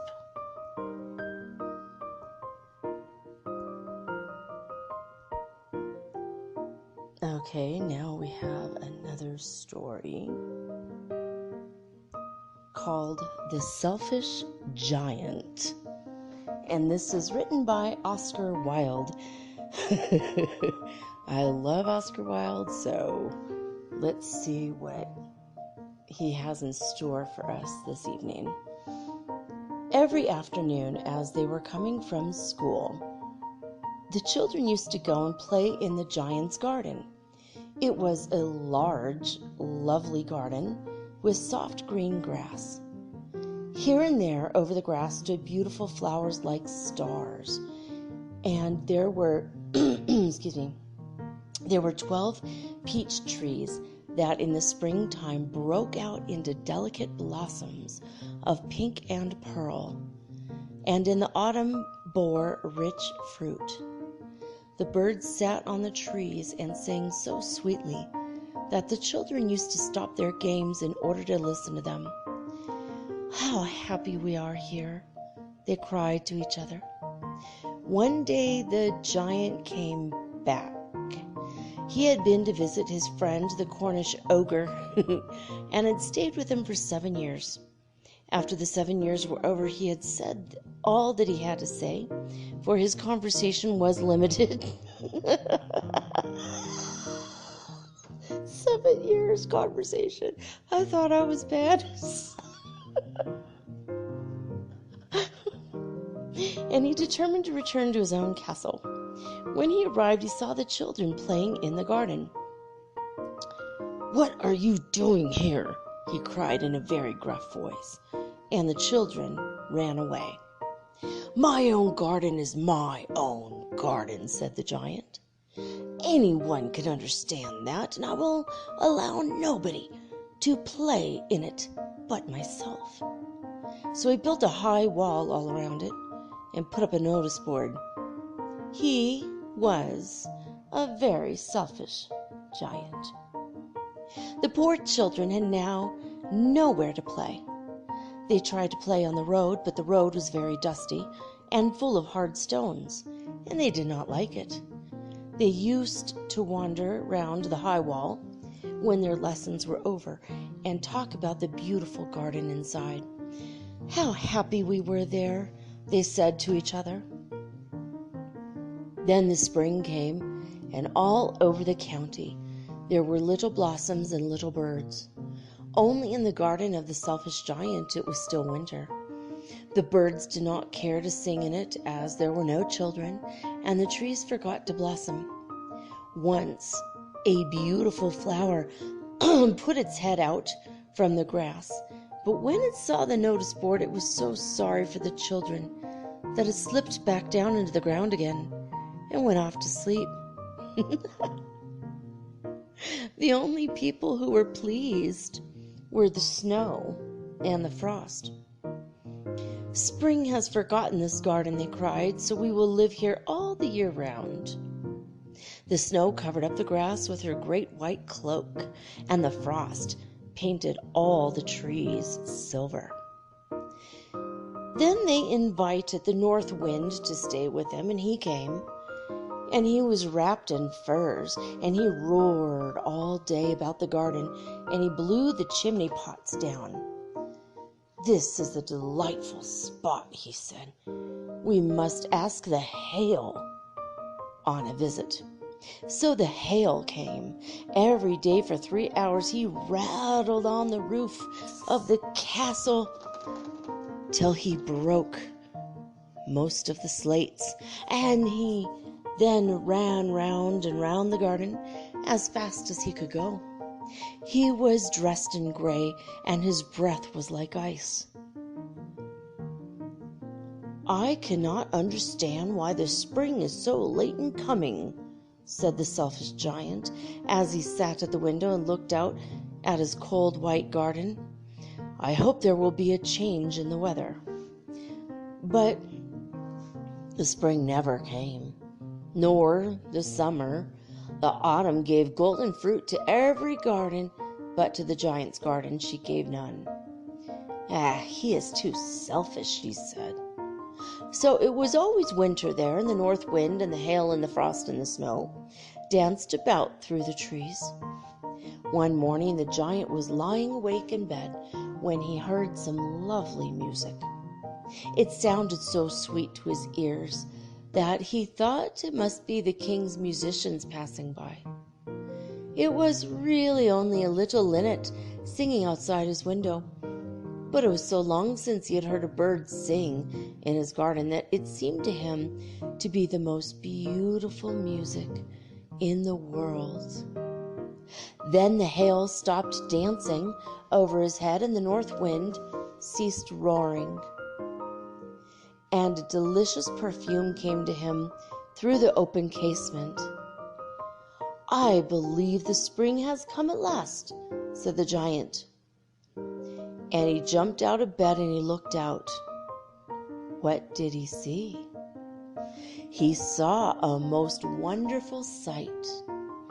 Through a little hole in the wall, the children had crept in, and they were sitting in the branches of the trees. In every tree that he could see, there was a little child.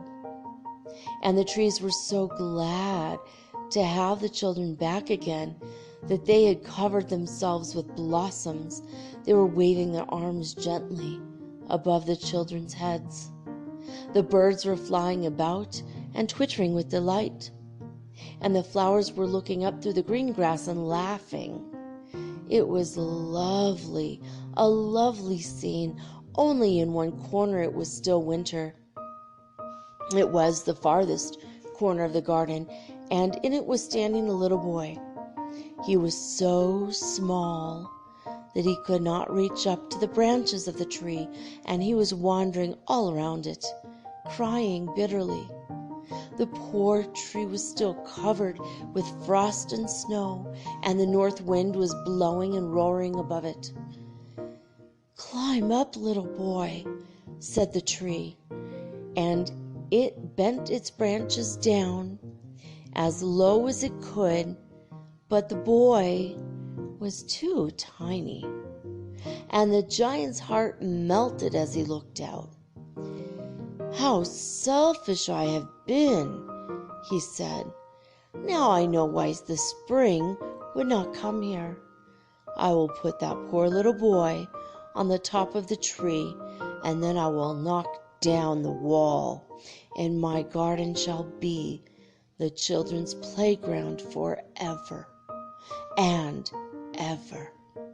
He was really very sorry for what he had done.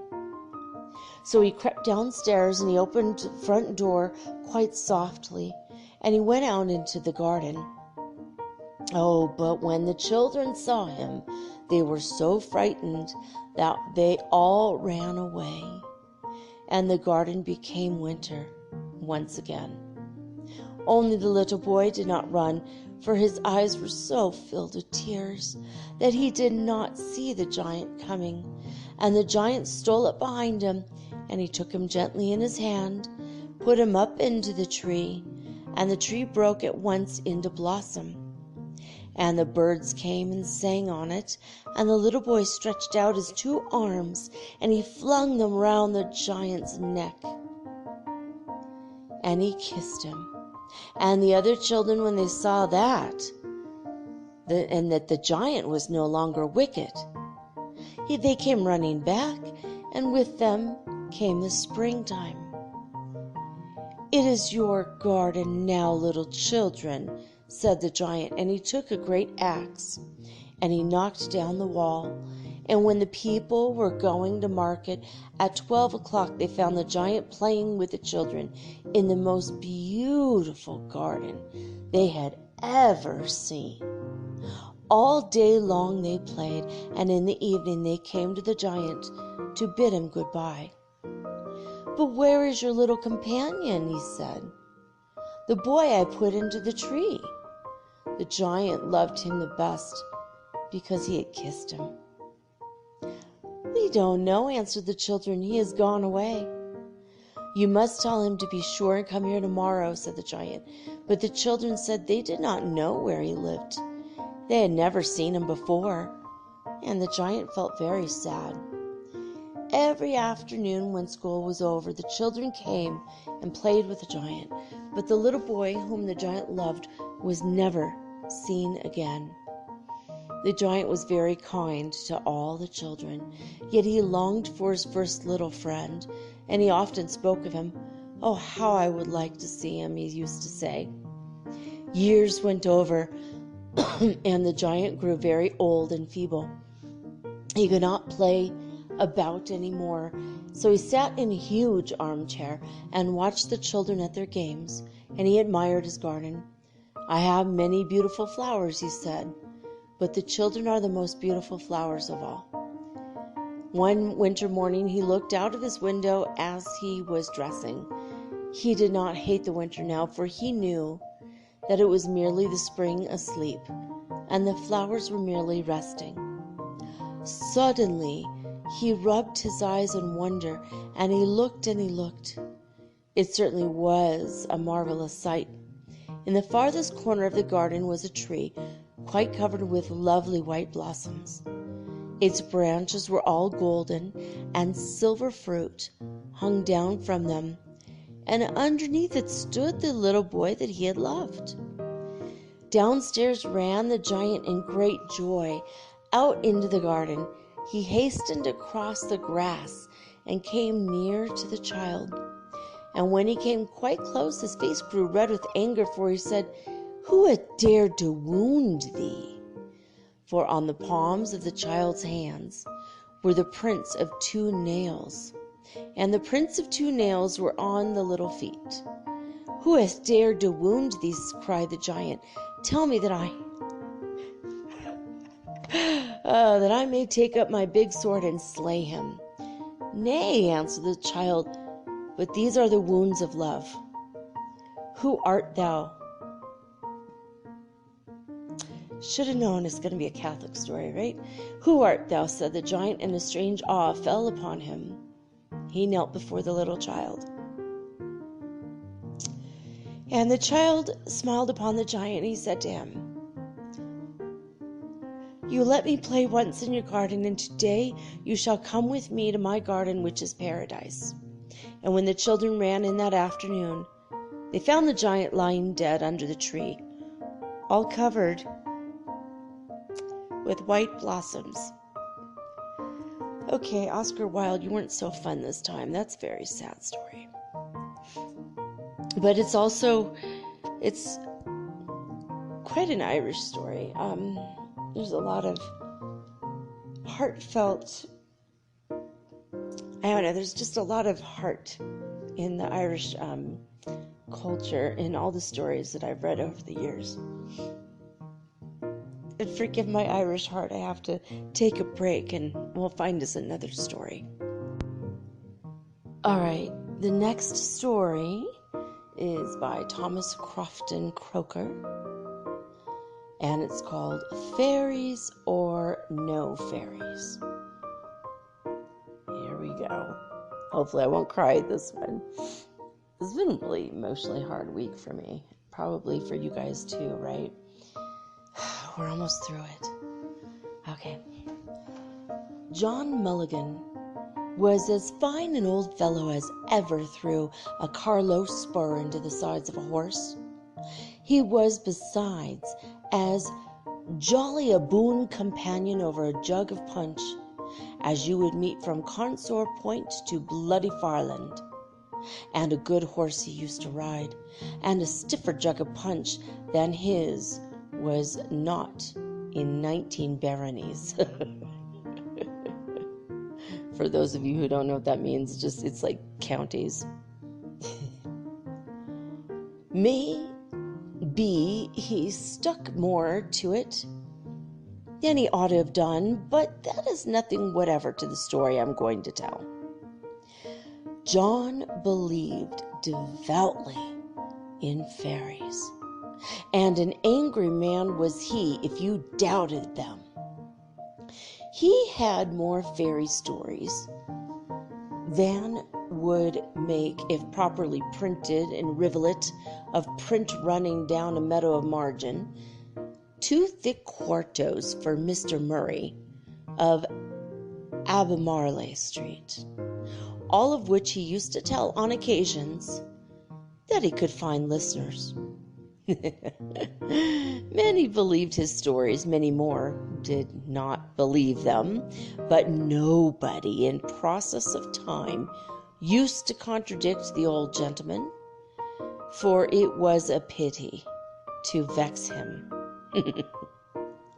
But he had a couple of young neighbors who were just come down from their first vacation in Trinity College to spend the summer months with an uncle of theirs, Mr. Whaley, an old Cromwellian, who lived at Ballybeg-Mullinabone. I'm sorry, let me say that again.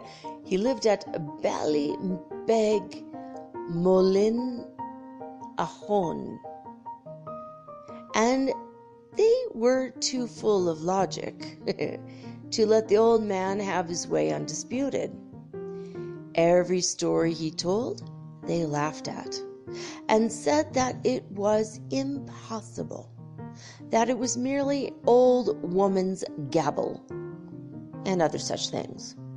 When he would insist that all his stories were derived from the most credible of sources, nay, that some of them had been told to him by his very own grandmother, a very respectable old lady, but slightly affected in her faculties. As things that came under her own knowledge, they cut the matter short by declaring that she was in her dotage. And at the best of times had a strong propensity to pulling a long bow. But they said, "Jack Mulligan, did you ever see a fairy yourself?" "Never," was the reply. "Never, as I am a man of honor and credit." "Well then," they answered, "until you do not be bothering us with any more tales of my grandmother." Jack was particularly nettled at this, and took up the cudgels for his grandmother. But the younkers were too sharp for him, and finally he got into a passion, as people generally do who have the worst of an argument. This evening it was at their uncle's, an old crony of his, with whom he had dined. He had taken a large portion of his usual beverage, and he was quite riotous. He at last got up in a passion, ordered his horse, and in spite of his host's entreaties, galloped off, although he had intended to have slept there, declaring that he would not have anything more to do with a pair of jackanapes puppies who, because they had learned how to read good-for-nothing hooks and cramp writing, and were taught by a parcel of wiggy, red-snouted, prating prigs. Not, added he, however, that I say a man may not be a good man and have a red nose. Of course, that means alcoholism, but moving right along. They imagined they knew more than a man who had held buckle and tongue together, facing the wind of the world for 5 dozen years. Oh, buckle and tongue means like he wore a proper belt. Like he was wealthy, he had a belt, and maybe he was like a man of the world businessman. Okay, so in grown man, grown men wear belts. He rode off in a fret and galloped as hard as his horse Schaumbuy could powder away over the limestone. "Damn it," hiccuped he. "Lord, pardon me for swearing the brats had me in one thing. I never did see a fairy, and I would give up 5 as good acres as ever grew apple potatoes to get a glimpse of one, and by the powers, what is that? He looked and he saw a gallant spectacle. His road lay by a noble demesne, gracefully sprinkled with trees, not thickly planted as in a dark forest, but disposed now in clumps of 5 or 6, now standing singly, towering over the plain of verdure around them, as a beautiful promontory arising out of the sea. He had come right opposite the glory of the wood. It was an oak, which in the oldest title deeds of the county, and they were at least 500 years old, was called the Old Oak of Ballinhassig. Age had hollowed its center, but its massy boughs still waved with their dark, serrated foliage. The moon was shining on it bright. If I were a poet like Mr. Wordsworth, I should tell you how the beautiful light was broken into 1,000 different fragments, and how it filled the entire tree with a glorious flood, bathing every particular leaf, and showing forth every particular bough. But as I am not a poet, I shall go on with my story. By this light, Jack saw a brilliant company of lovely little forms dancing under the oak with an unsteady and rolling motion. The company was large. Some spread out beyond the furthest boundary of the shadow of the oak's branches. Some were seen glancing through the flashes of light shining through its leaves. Some were barely visible, nestling under the trunk. Some, no doubt, were entirely concealed from his eyes.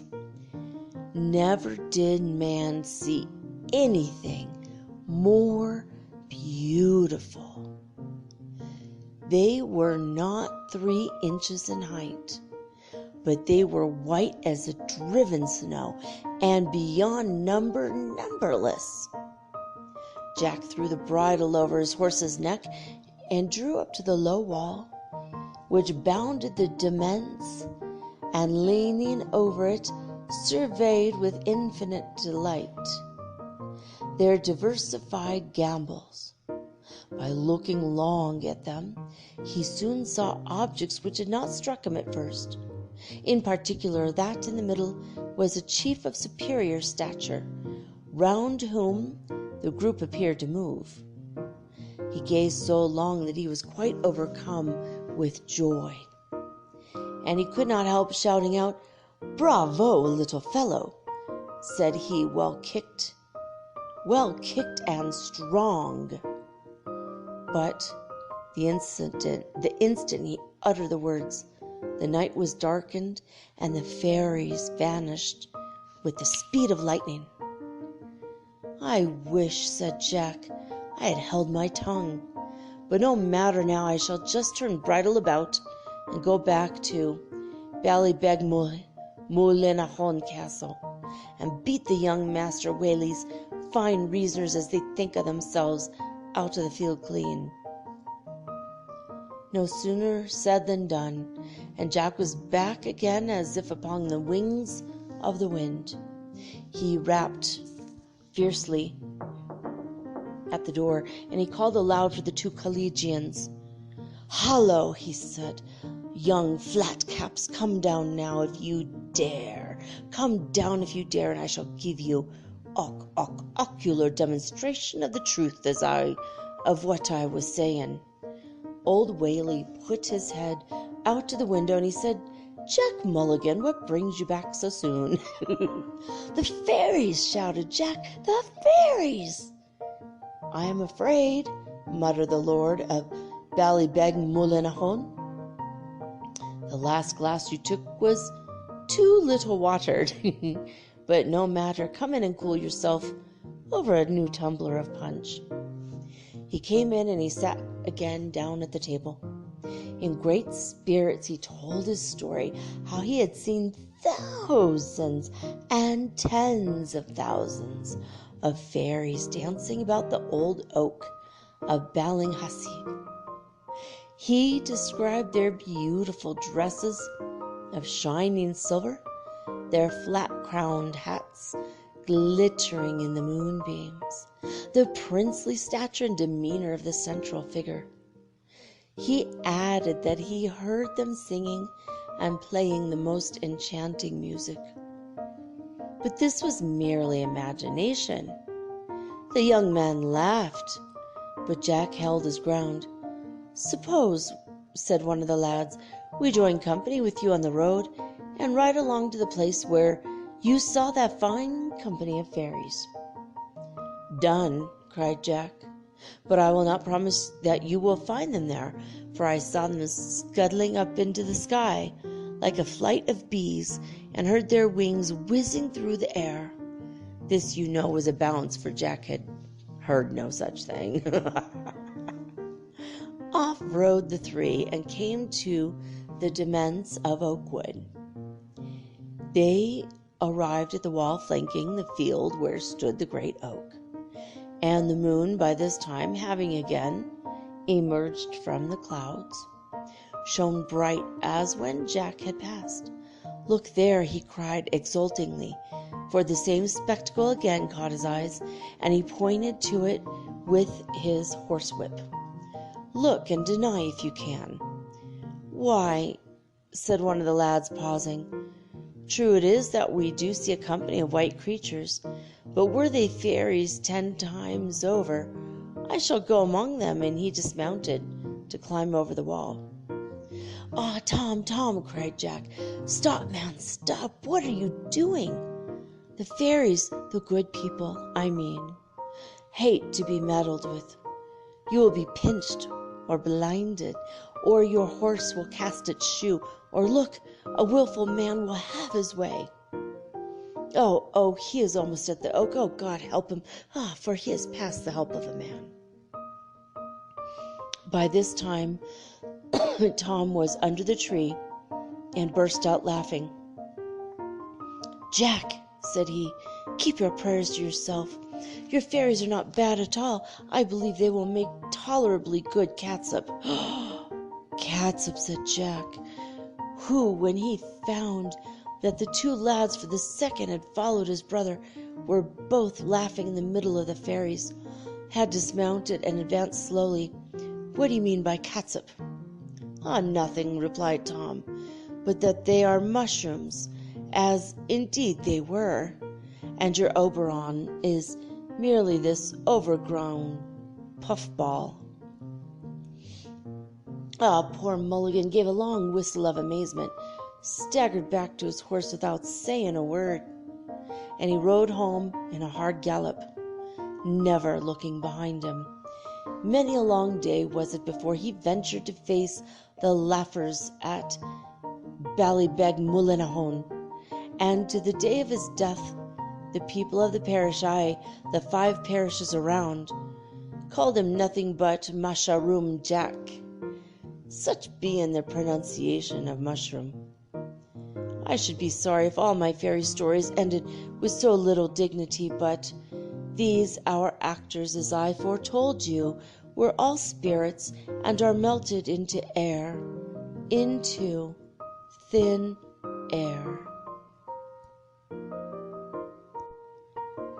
Alright guys, our last story of the evening was written by Frances Jenkins Olcott, and it is called The Potato Supper.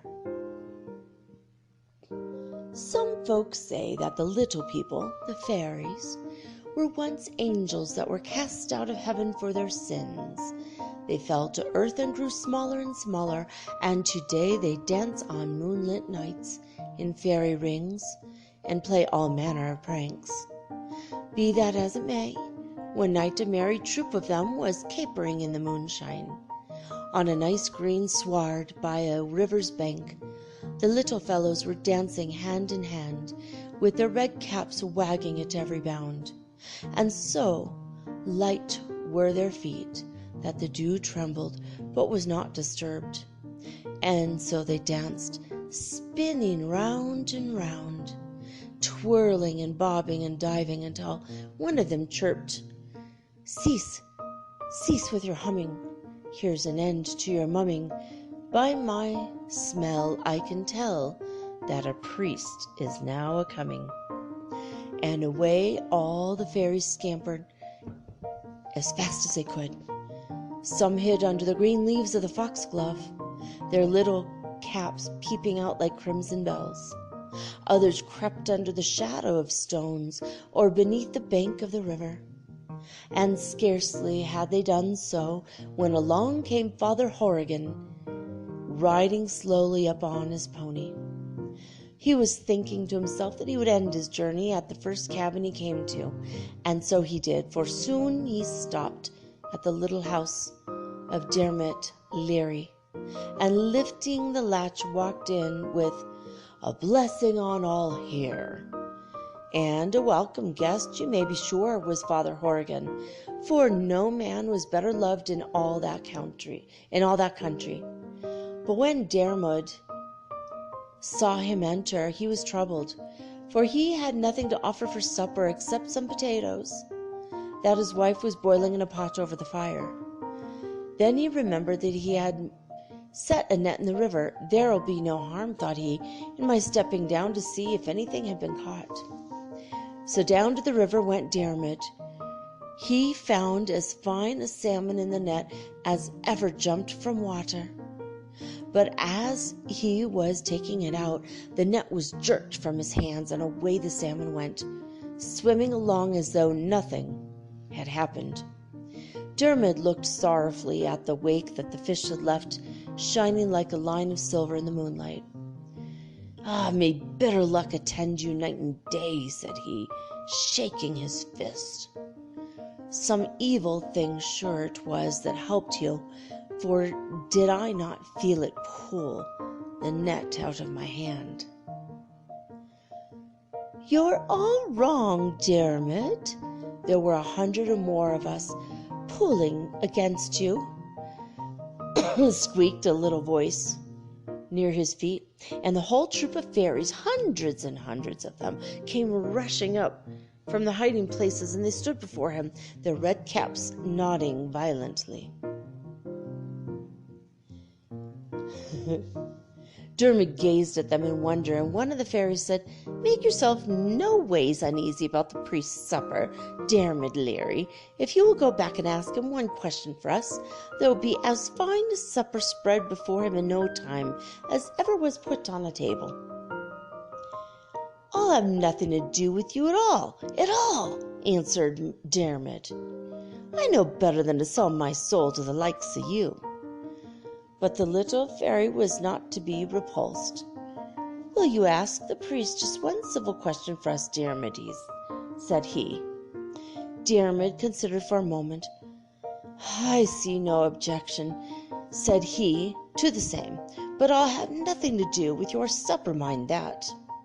The little people all crowded near him while the fairy answered, "Go and ask Father Horrigan to tell us whether our souls will be saved at the last day. And if you wish us well, Dermot Leary, you would bring the word that he says." Away went Dermot to his cabin. "Please, your reverence," said he to Father Horrigan, "may I make bold to ask your honor a question?" "What is it?" said Father Horrigan. "Why then," said Dermot, "would the souls of the little people be saved at the last day?" "Who bids you ask that question, Larry?" said Father Horrigan, fixing his eyes sternly on Dermot. "I'll tell no lies about the matter, nothing in life but the truth," answered Dermot. "'Twas the little people themselves who sent me. They are in thousands down on the bank of the river waiting for your word." "Go back," said Father Horrigan, "and tell them that if they want to know, they must come here to me themselves." And I'll answer that and any other question. So back Dermot hurried to the river. The fairies came swarming around him. They pressed close to his feet with faces upturned as they anxiously waited. And Dermot, brave man that he was, spoke out boldly and gave them the priest's message. And when they heard that, the whole multitude of little fairies uttered shrill cries and groans, and they whisked past Dermot in such numbers that he was quite bewildered. Then in a trice he found himself alone. He went slowly back to his cabin and opened the door. The fire was burning brightly, the candles were lighted, and good Father Horrigan was seated comfortably at the table, a pitcher of new milk before him, and a bit of fresh butter from Dermot's cow, and Dermot's wife was handing him a big, handsome potato, whose white, mealy insides were bursting through its skin and smoking like a hard-ridden horse on a frosty night. Dermot sat down at the table and began to eat without a word, and when Father Horrigan was through, the good priest smacked his lips and said that he had relished the hot, tasty potatoes more than a dozen fat salmon and a whole fairy feast. That means the fairies made him the dinner and then they left, not that he ate the fairies, mind you. Okay, well, there it is. I hope you've enjoyed literally the tales of the fairies, tales of the wee folk, and I would be really remiss if I did not say this right now. Tuatha Sadig Shigar Maleth. Oh, I'm sorry, Willowish. Oh no, I said it wrong. Let me do it again. Willowish Tuatha Sadig Shigar Maleth. That opens up a fairy portal near me, and possibly near you too, and in case they wish to come and visit you as you slumber. They will play tricks on you, trust me. I have a house fairy, and well, she loves to play tricks. She will tie things in knots if we do not pay attention to her. We make it a point to say hello to her every day. I haven't said hello in a few days, and I did forget to put in the full moon. So I think the next time I charge her up, I might be in a little bit of trouble. Just a wee bit. She'll forgive me because I do love her nature so. And when you charge up the Duende dolls, they will become more active because they have a foothold in the physical world.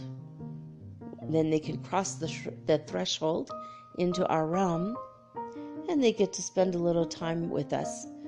We getting to know them, and they getting to know us.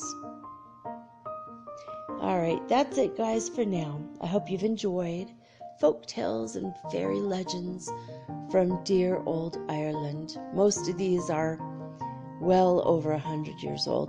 You may find these tales and all manner of Irish folk tales, as well as folk tales from around the world, from fairytales.com. I think it's what it is. Let me look. I want to make sure. Okay. It's fairy, FAIRYTALEZ.com. Fairytales with the Z.com. All right, guys, thank you for being my listener, and thank you for your continued support. I wanted to thank the several people that you guys have done me a great service, and I'm grateful for this because you have taken your favorite episode of Metaphysical Soul Speak and created an Instagram post and posted it to all your followers, and that has increased my listenership, and we have gotten the word out this way. So I'd like to ask the rest of you, if you haven't done this, to please try and do this and see if we can't get the word out about the show, because I want to be able to keep it going after this year. So there you have it. I hope that you have a wonderful evening, and I will be back tomorrow with all unique and original programming, just like always. I love you guys, but for now, I'm signing off with peace and joy and the high vibes of the Holy Fifth Dimension. Until next time, peace.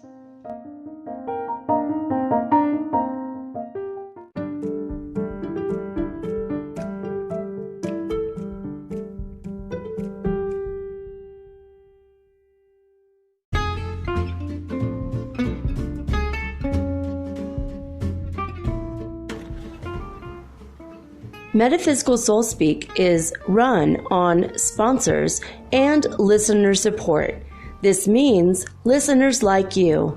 If you are so inclined to support my efforts and my little podcast, please visit me at anchor.fm/metaphysical and pledge an amount of your choosing today. Thank you.